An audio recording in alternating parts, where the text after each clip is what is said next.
It is Throwback Thursday, where we deep dive into our vast CBC archives. And with cherry blossoms in full bloom here in Vancouver, we're taking you back to 2008 to the early years of the Vancouver Cherry Blossom Festival. Check it out. Snow may still cover much of Canada, but in Vancouver, the cherry trees have begun to blossom. And no one is happier than the city's Pink Lady. 2 years ago, Linda Poole borrowed an idea from Japan and founded the Vancouver Cherry Blossom Festival. After all, the city has 36,000 cherry trees, and when they blossom each spring, well, just listen. They inspire gardeners, they inspire poets and artists and musicians with new composition. You like your cherry blossom. I love them, but I'm not alone. She's right about that. Here's Jessica Tremblay from Burnaby, one of thousands of poets from 36 countries who entered the Cherry Blossom Festival's haiku contest. Haiku, that three-line poetry style also borrowed from Japan. I think the best haiku reflects those moments that, the here, the now, moments that will not last. And same thing for cherry blossoms. Tremblay's entry was one of the winners. Late for work, cherry petals in my hair. For those 8 words, Tremblay's haiku and the other winners will be displayed on the inside of buses throughout the Vancouver area.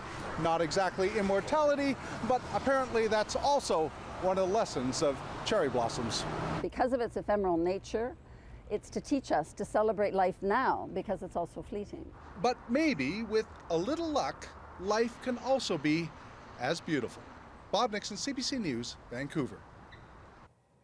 Joining us now is Linda Poole, who you may recognize from that archives piece. Linda, aka the Pink Lady, living up to the name today, is the founder and creative director of the Vancouver Cherry Blossom Festival, which starts next week. Thanks so much for being here, Linda. Great to be here with the cherry blossom. Oh, I know. What a time of year. And I know you're very passionate about cherry blossoms. I want to take people back a little bit in history, though, because cherry blossoms aren't native to Vancouver, and they have quite an interesting story as to how they came here. Can you tell us a little bit about that? You're right. It's over 100 years now. In 1920, when the Stanley Park Cenotaph was erected to honor the Japanese immigrants and Japanese Canadians who fought in World War I, and there were no trees around it. Mm-hmm. And then magically, 500 flowering cherry trees were gifted in friendship from Japan, from the mayors of Kobe and our sister city, Yokohama. So from there, everyone loved them, and Park Board planted more, and the demand grew. So we've had a long-standing love affair with the cherry blossom. It just blossomed. That's right. Now, Linda, there has been a few different varieties a part of the festival, and I don't know how many varieties are there of cherry blossoms? 54. Wow, a few is an understatement. But it's amazing how in about 2011, we had found 39, and we thought, wow, we were, we had cherry scouts. We had many, many really keen scouts who walked the neighborhoods, and that's how we discovered 54. And Douglas Justice, the author of our book, Ornamental Cherries in Vancouver, says, there are no more to be found in this town. And that's how many you have found up to this date? Yeah, and that's it. Wow. There are no more, unless somebody brings them in, a new cultivar.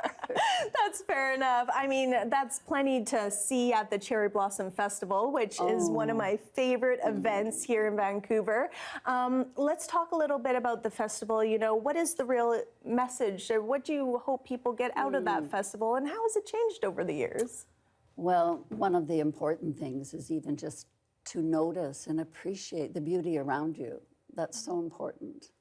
And the other thing is, as we've seen, the cherry blossoms are so early this year, it's all very fleeting. And it's to remind us of our own fleeting lives and to grasp the moment, the day, and celebrate life right now.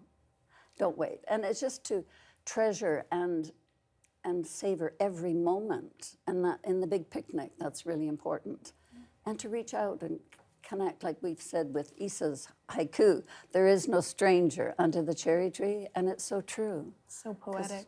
when you're, it's beautiful. It is beautiful. Because somehow when the cherry blossom opens, it opens our hearts. Oh, And we're more in tune with our own feelings and emotions. And so we're more likely to reach out to someone else and just share the moment. And that's what's great about the whole thing. it is a great conversation starter for sure, and people can absolutely check that out next week when the festival begins. Linda Poole, founder and creative director of Vancouver Cherry Blossom Festival. Thank you so much for a few minutes today. Thanks. Enjoy. Thank you.